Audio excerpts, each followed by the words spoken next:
Bom, pessoal, boa noite. Espero que vocês estejam me escutando bem, que todos vocês estejam bem. Se houver algum problema em relação ao som ou vídeo, por gentileza, entre em contato, me passe uma mensagem aqui no bate-papo, ok? Peço desculpas pela demora, são 8h12 agora, né? Nosso horário é às 20 horas, aqui nós estávamos fazendo a troca do computador, não deu certo. Então, a gente vai fazer reestudar aqui a situação, que eu não estava conseguindo, então não estava identificando o vídeo, né?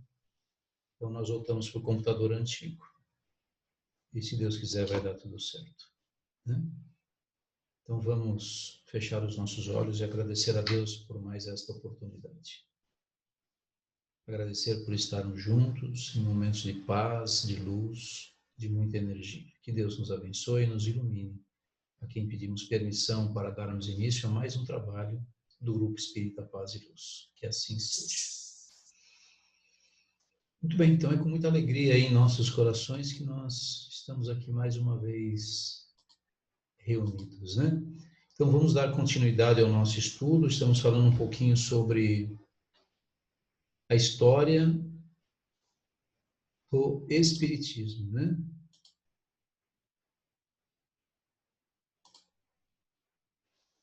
Eu vou compartilhar aqui a tela com vocês da nossa aula.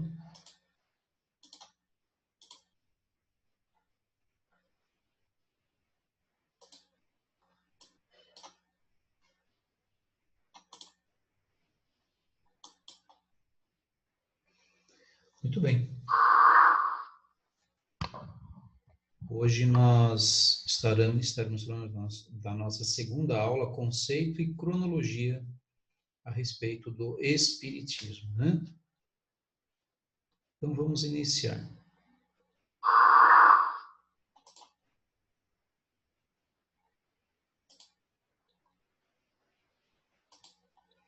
O que é o Espiritismo?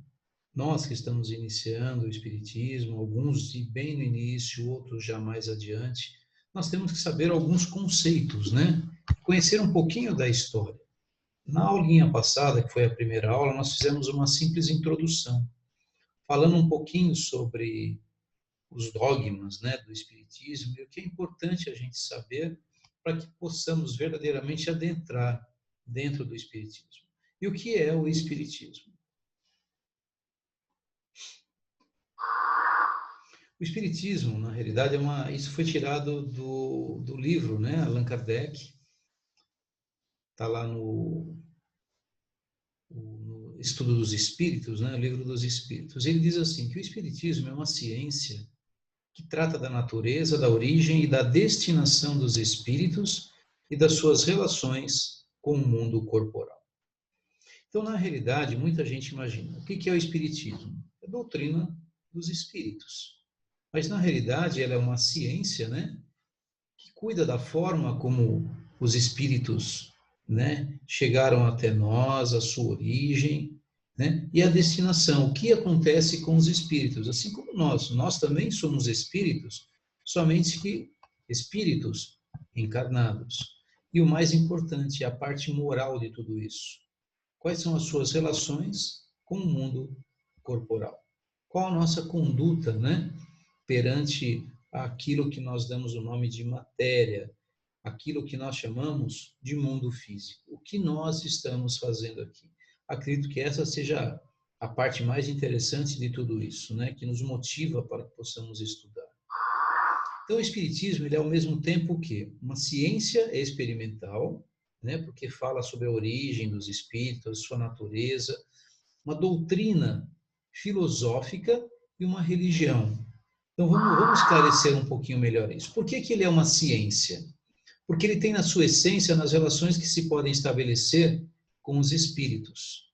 Então, na realidade, né, a parte científica, né, é aquilo que prova a presença dos espíritos e essa comunicabilidade, né, que é a nossa mediunidade, para que possamos nos comunicar. Então, tudo aquilo que a ciência pode provar, né, faz parte também do Espiritismo. Por isso que o Espiritismo, ele une a ciência com a religião e as duas têm o quê? Tem que caminhar juntos. E por que ele é uma filosofia? Porque compreendem todas as consequências morais decorrentes o quê? Dessas relações. Então, nós temos que nos relacionar com os espíritos. Isso é ciência.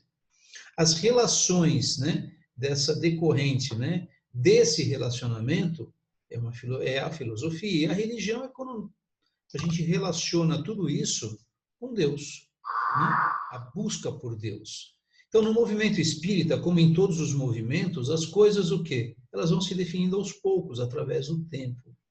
Então, quando surgiu o espiritismo, né, que muitos imaginam que seja com Kardec, o que não é verdade, as coisas aconteceram muito antes, porque, na realidade, o espírito é espírito desde que o mundo foi criado e existem os espíritos, né?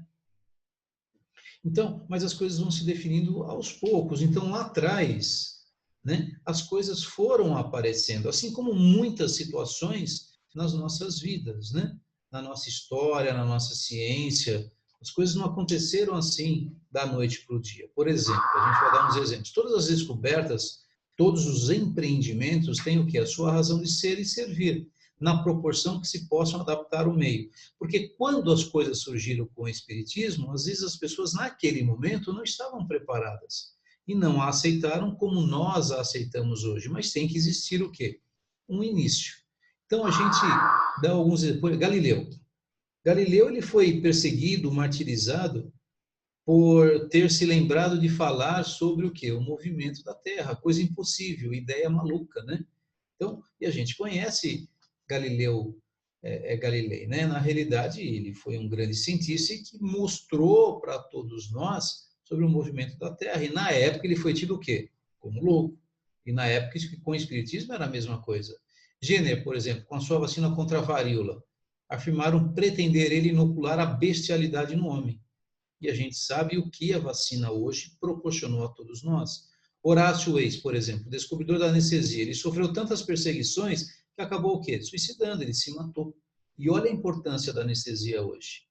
Em 1470, o parlamento francês ele confiscou os primeiros livros impressos introduzidos em Paris, livros, e o povo considerava os tipógrafos e os impressores como bruxos, chegando a pedir em 1533 a supressão da imprensa.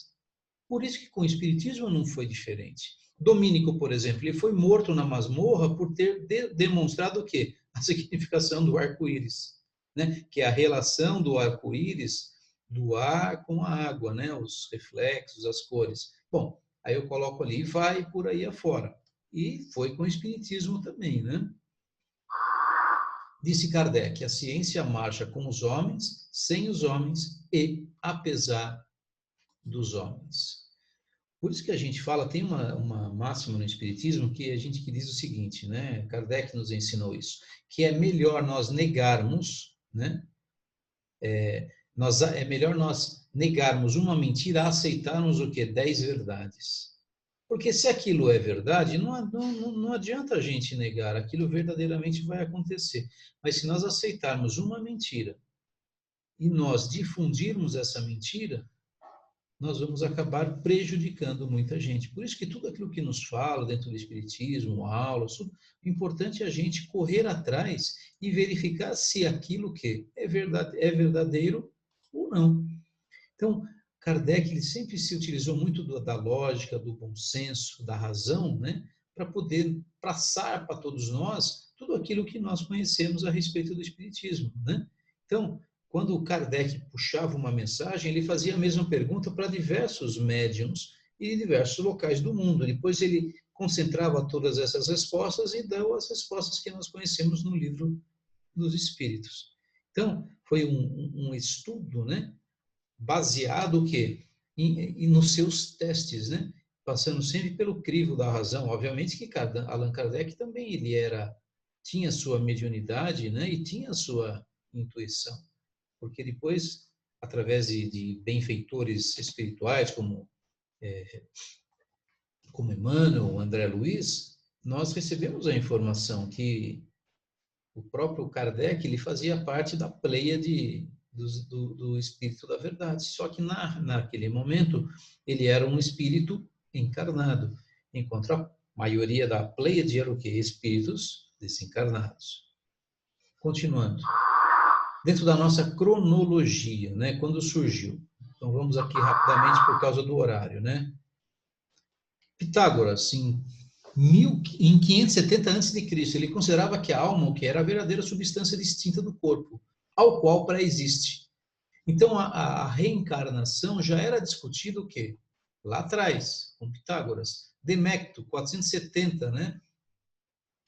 Antes de Cristo ainda, um dos precursores da teoria atômica estabelecia uma analogia entre a matéria e o espírito. Dizia que a matéria e o espírito são formados de átomos, no entanto, os tomos do espírito são mais sutis que os materiais e são chamados tomos de fogo, e que depois disso, através do mediunato do nosso querido Chico Xavier, tivemos a verdadeira prova. Sócrates, por exemplo, em 470 a.C., né, afirmava que os homens que viveram na Terra encontram-se após a morte e se reconhecem. Por pensar dessa maneira e difundir essas ideias, ele foi condenado o quê? A pena de beber cicuta. Ele estava falando da reencarnação. Platão, por exemplo, foi discípulo de Sócrates e sua doutrina exerceu profunda influência em toda a filosofia ocidental e foi o fundador do espiritualismo. Então, as coisas vão acontecendo, né? Só que é bem antigo.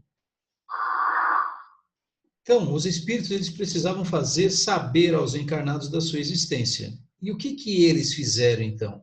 Eles começaram a utilizar os médios e efeitos físicos para produzir os mais diversos tipos de fenômenos, tais como, por exemplo, ruídos, eram os conhecidos como REPs, materializações, desmaterializações, fenômenos de transporte, voz direta, né? As pessoas escutavam vozes, transportavam um objeto daqui para lá, materializavam, desmaterializavam. Então, sabemos que os fatos espíritas existiram desde todos os tempos, mas os espíritas ingleses e americanos costumam indicar como data inicial, né, do movimento espírita o dia 31 de 3 de 1848, quando assinalam um episódio mediúnico de Hydesville sobre as irmãs Fox. O que aconteceu exatamente? Vamos lá. 1848, o episódio das irmãs Fox em Nova York. Está aqui a fotinho delas. Então, a história é o seguinte. Uma família de fazendeiros de nome Fox, metodistas, eles não eram espíritas, mudou-se para casa e tinha 2 filhas no tempo em que as manifestações atraíram a atenção geral. Eram Margarete, de 14 anos, e Kate, de 11 anos. Uma família não espírita. Nesse momento, nós estamos no ano de 1848, e esses ruídos em sons de arranhões começaram a ser ouvidos, idênticos ao que foram registrados em outros locais do mundo. Então, não foi somente em Nova York que esses ruídos começaram. Os espíritos, naquela época, já estavam querendo se manifestar, porque eles precisavam provar a existência para uma série de pessoas que tinham praticamente nada de conhecimento a respeito do espiritismo, né? Então, em 31 de 3 de 1848, Kate era menor, desafiou a força invisível a repetir as batidas que ela dava com os dedos, no que estabeleceu um diálogo. Enquanto eles batiam do outro lado, ela batia de cá. Ela batia 2 vezes, eles batiam 2, e 3 e 3. Então, ela começou a perceber que era como se estava existindo o quê? Uma resposta, um diálogo. Então, eles chegaram à conclusão de que aquela força podia ver e ouvir. E a mãe fez uma série de perguntas para serem respondidas com números, todas acertadas. Por exemplo, a mãe começou a fazer as perguntas. Se for sim, bate 2 vezes. Quem é você? E foi indo. E foi escrevendo e foi tirando algumas respostas daquela força que ali estava fazendo aquele barulho. Ele, o dono dos ruídos, né, ele informou ser um espírito e que tinha sido assassinado naquela casa. E disse o nome do antigo inquilino, que o mataram naquela casa. E tinha sido enterrado na adega a 10 pés de profundidade. Seu nome era Charles Osman. E no verão de 1848, escavaram a adega e encontraram restos de ossos humanos. Olha só, por intermédio das batidas, né? Por aquele novo relacionamento que existira. Então, vários outros fenômenos ocorreram na família do diácono Haley, de Greece, cidade vizinha de Rochester, e em outras famílias de outras cidades, deixando evidente que não estavam ligados somente nas meninas, né? Então, em outros locais também aconteceu isso, no mundo inteiro. Mas ficou-se convencionou-se que seria 1848, o início, né, dessas comunicações, apesar de, como eu disse, terem ocorrido em várias partes do mundo ao mesmo tempo. Bom, e muitas vezes, então, levantou-se o quê? A questão: qual o objetivo de tão estranho movimento naquela época especial, né? E a resposta a essa pergunta foi dada em 2 ocasiões diferentes, em 2 anos diversos e através de médiums diversos. Foi feita essa pergunta, né? Kardec fez essa pergunta. E a primeira dizia: para conduzir a humanidade em harmonia e para convencer os céticos da imortalidade da alma. Então, e a segunda dizia: para unir a humanidade e convencer as mentes céticas da imortalidade da alma. Então, as respostas, elas se coincidiam. Mas a gente percebe aqui que elas se completam, né? Elas não são diferentes. Primeira era para conduzir a humanidade em harmonia e a segunda para unir a humanidade. Fraternidade, amor, caridade. Porque essa é a verdadeira mensagem do Espiritismo. É para fazer com que o mundo, né, se reequilibre, ele venha a se unir, né? Por isso que às vezes a gente tem que aprender através da dor. A gente não percebe esse coronavírus, né? A gente observa que muitas pessoas, muita gente está se aproveitando dessa situação para ganhar dinheiro, né, para se aproveitar do outro, né, para aumentar o preço das coisas. Em determinados locais, países, é para subjugar realmente o povo, né, fazendo com que o povo, através do medo, né, ele fique subjugado àquilo que o governo quer. Então, a gente percebe que muitas pessoas estão se aproveitando dessa situação. Mas em muitos locais, né, isso está fazendo com que as pessoas se unam, né, que se mobilizem, que possam fazer um auxílio ao outro. Por exemplo, você vê na nossa casa, hoje os locais onde as pessoas sentam para poder assistir às nossas reuniões se transformou num grande salão cheio de cesta básica. Assim como acontece também em outras casas espíritas, em outras casas religiosas, né? Fazendo com que, mostrando para todos nós que as pessoas também se unem. Existe ainda muita bondade, né? É tanto que Cristo, numa das suas respostas para os seus discípulos, quando eles reclamavam, né? As pessoas não eram tão boas, tudo, né? Um deles perguntou por que o ser humano era tão perverso, né? E Cristo respondeu, não, as pessoas não são perversas, elas são frágeis, né? Elas erram, a maioria, por fragilidade, né? Por não reconhecer dentro de si as suas verdadeiras virtudes. Todas elas estão ali.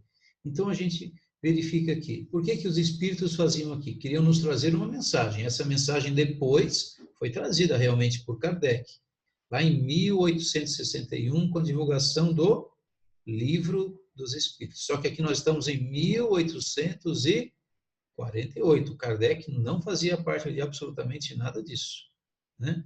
Mas Kardec foi convidado. Ele foi convidado para poder participar lá na frente, né? E essa história a gente vai contar aqui, né?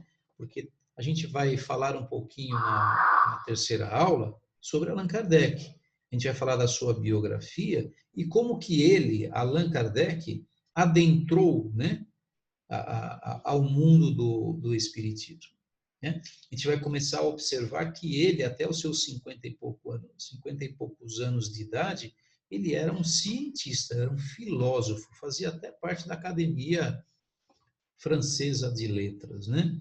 E ele teve que se abdicar de tudo isso para trazer a verdadeira mensagem, né? Então são coisas muito interessantes que nós aqui precisamos saber, né? Eu estava com um pouquinho de receio de não dar tempo, mas como a gente tem um tempinho ainda sobrando, eu queria passar para vocês aqui, principalmente para aqueles que não participaram da nossa primeira aula, algo que eu acho que é muito interessante, que eu comentei aqui na introdução. Aqui. Eu vou tirar esse barulhinho na passagem dos slides também, que está meio chato aqui, tá?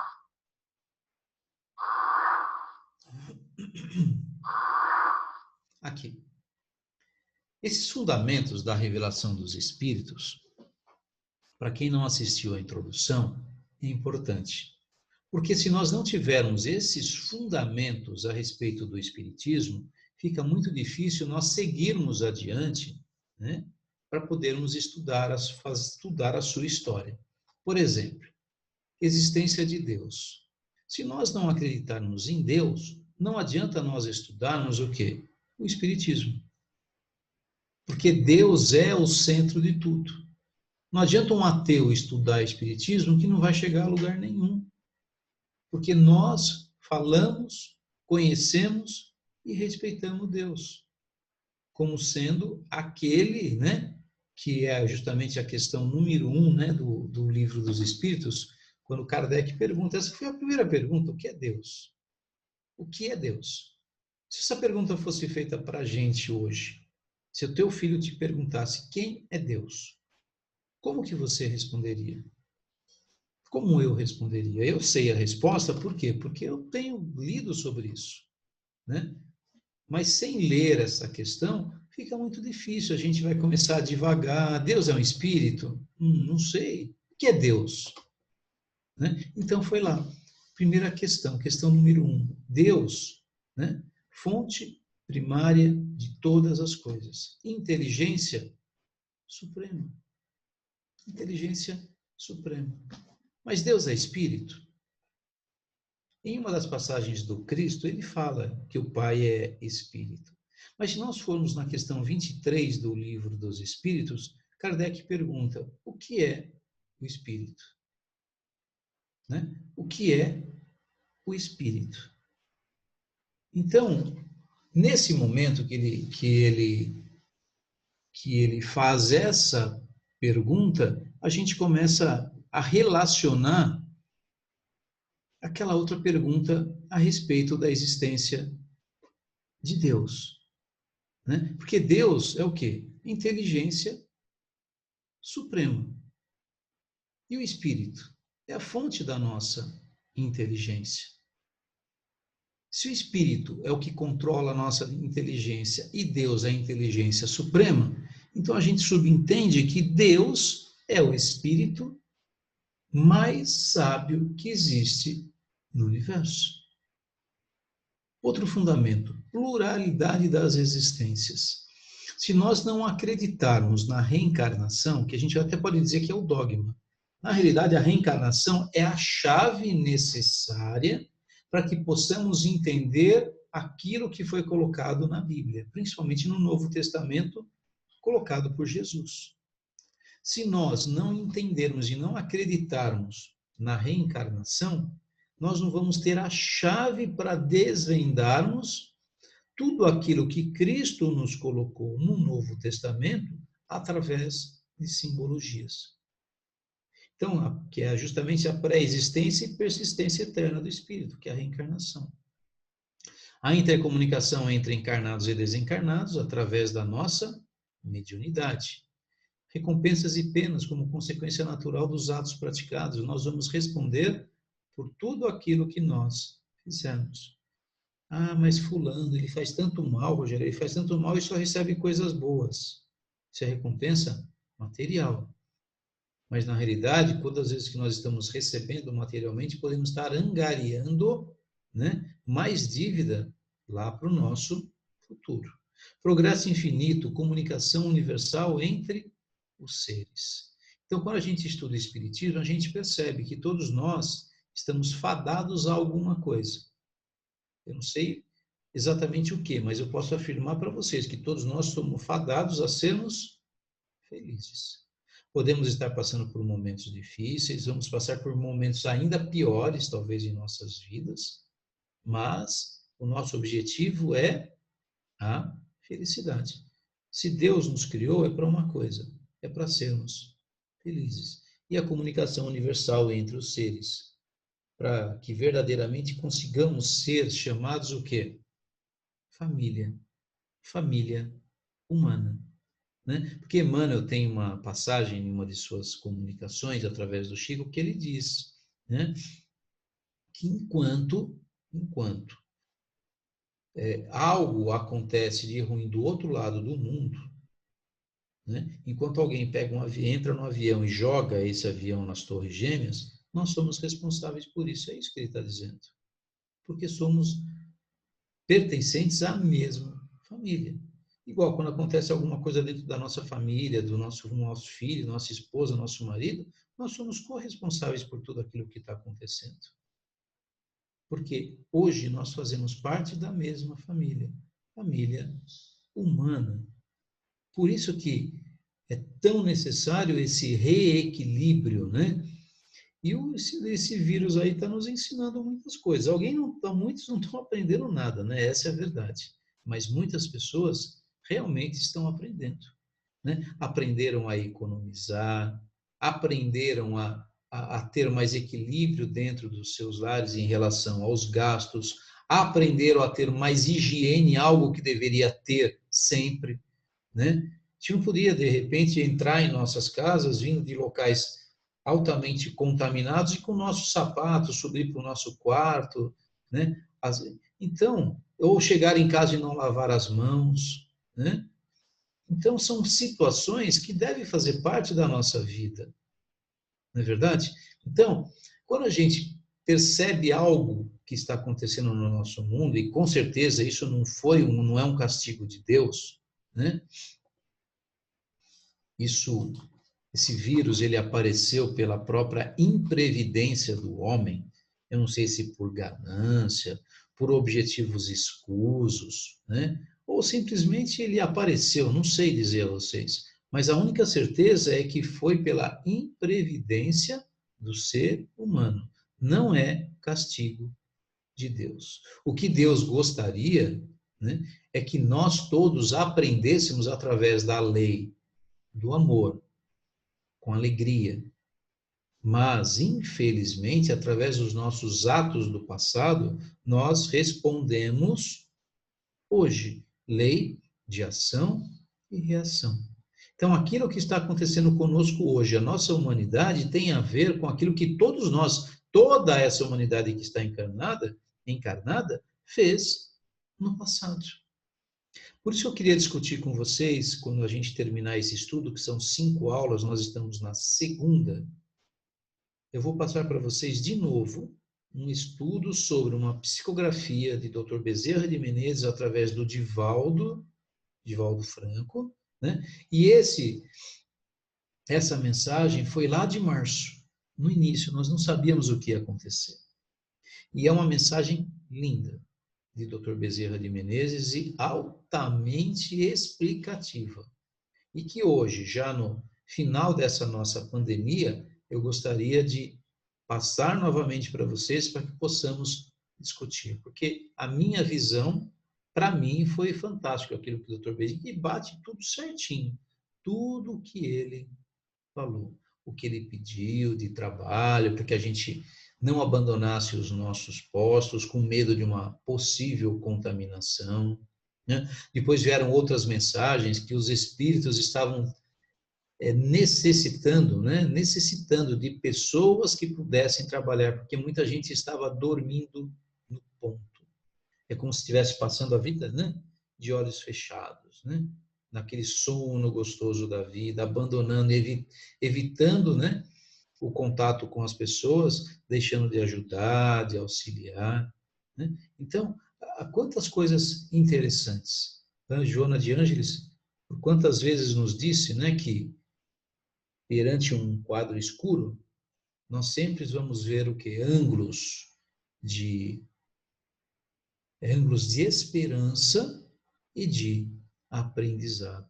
Por pior que seja o quadro em nossas vidas. Então, o importante é nós sempre avaliarmos e reavaliarmos aquilo que acontece. Então, essa doutrina maravilhosa que Kardec nos coloca, né, sempre nos traz muito alívio para as dores da nossa alma, muita clareza, né, porque coloca as leis divinas, né, as leis da natureza, e traz clareza para o nosso dia a dia, né, clareando a nossa mente, principalmente perante as nossas dores, o nosso sofrimento. E fala sobre a reencarnação. Porque sem a reencarnação, que é a chave, né, dos livros sagrados, nós não iríamos conseguir compreender, né, a certeza do amor de Deus. Porque se tem uma prova que Deus nos ama, é a reencarnação. Né? Porque apesar dos nossos erros, nós sempre vamos ter uma nova oportunidade de resgatá-los. Então, meus amigos, esse espiritismo, para mim, é uma doutrina que eu tenho de misericórdia, que eu tenho que agradecer muito, né? Porque tem me amparado muito perante toda a minha vida, e espero que a vocês também. Por isso que Joana de Ângeles, lá falamos na introdução, que ela, através do Divaldo, apresentou uma proposta, uma tríade, né, de responsabilidade para a casa espírita, uma trilogia, que toda casa espírita, né, deve oferecer aos seus frequentadores, né, espiritização, qualificação e humanização. Quando nós estivermos meio que equilibrados nessa tríade, aí podemos dizer que nós somos verdadeiramente o quê? Espíritas. Né? O mais difícil aqui é o quê? É nós nos humanizarmos, né? Nós nos sensibilizarmos com a dor alheia. É passarmos a compreender, sabe aquela pessoa que a gente menos gosta? Né? Vamos para a política. Não vou citar nomes, mas pensa naquela pessoa que você não gostaria que fosse um prefeito, um governador, um presidente, que traria muitas coisas ruins para a humanidade. Pensa nessa pessoa. Quando nós formos verdadeiramente seres humanos, nós não vamos sentir ódio e tanta repulsa. Porque Jesus, quando esteve conosco, ele teve total condições de sentir raiva, ódio, rancor. Ele tinha motivos para isso. E o que ele disse? Pai, perdoe-os, eles não sabem o que fazem, porque ele tinha um amor igual por todos nós. Mas não estou dizendo que precisamos ser Jesus, mas a humanização faz parte o quê? Do nosso processo de crescimento. Quando nós conseguirmos derramar lágrimas por uma pessoa estar agindo errado, e por mais cruel que seja esse ato, nós seremos verdadeiramente seres humanos. Eu sei que é difícil, mas esse é o objetivo. Espiritização. Por que uma casa espírita deve espiritizar as pessoas? Deve falar sobre os espíritos. E quando nós falamos, reconhecemos e fazemos com que os espíritos participem da nossa vida, nós passamos a nos preocupar também com as coisas do nosso espírito. Porque nós somos seres espirituais, só que encarnados. Tá certo? E quando nós descobrimos isso, o que a gente faz? A gente só não nos preocupamos somente com a matéria e passamos a nos preocupar também com as coisas do espírito, que é tudo aquilo que nós verdadeiramente vamos levar para a próxima vida. Tudo aquilo que não cabe no caixão é material. Isso a gente não vai levar. E quanto mais nós nos desapegarmos, menos nós vamos sofrer quando fizermos a nossa passagem. Hoje, quanto menos materializados nós estivermos, menos vamos sofrer, porque nós vamos cada vez menos querer e vamos cada vez mais cuidar do sentimento. E vamos valorizar aqueles que estão ao nosso lado, os nossos amigos, os nossos familiares, e vamos também começar a cuidar daqueles até que nós não gostamos e nem conhecemos, para podermos nos humanizar. Mas para tudo isso, gente, nós temos que estudar, nós temos que nos qualificar. Por isso que nós estamos aqui passando essas informações. E não se iludam. Eu não devo me iludir, porque o ouvido mais próximo da minha boca é o meu. Então, eu talvez tenha que ser aquele que mais necessito escutar as minhas próprias palavras. Tá bem, gente? 38 minutos, faltam 2 minutinhos. Eu vou interromper o compartilhamento. Semana que vem vamos falar um pouquinho sobre Kardec, biografia dele, né? Como que tudo começou com Kardec. Espero que possamos estar aqui todos juntos novamente. Agradeço aos 23 participantes aqui do nosso estudo, né? Espero que todos vocês tenham uma excelente semana, uma excelente noite e busquem as informações que eu passei para vocês. Corram atrás das informações, né? Busquem novas informações, se aprofundem no assunto, nunca acreditem no que dizem a vocês, nem partindo de mim ou de qualquer outra pessoa. Vão lá e confiram, né? A gente tem que passar tudo pela lógica, pelo bom senso, e que possamos ser cada vez mais pessoas melhores, né? Então vamos fechar os nossos olhos, agradecer a Deus mais uma vez pela oportunidade do estudo e que possamos levá-lo adiante, que possamos fazer com que ele participe do nosso dia a dia, todo esse ensino, todo essa filosofia, essa ciência, né? E essa religião. Que Deus possa fazer parte ainda mais de nossas vidas, que Jesus possa adentrar os nossos lares, desde que sejamos permissivos a isso. Que Deus abençoe a todos nós, hoje e sempre. Meus amigos, uma boa noite a todos vocês. Desculpe mais uma vez o atraso. Espero que na próxima quarta-feira, no estudo junto com o Tadeu do livro Fonte Viva, já tenhamos feito a correção na nova máquina aí que nós adquirimos. Tá bom? Gente, um beijo aí no coração de vocês e tenham uma excelente noite. Que assim seja.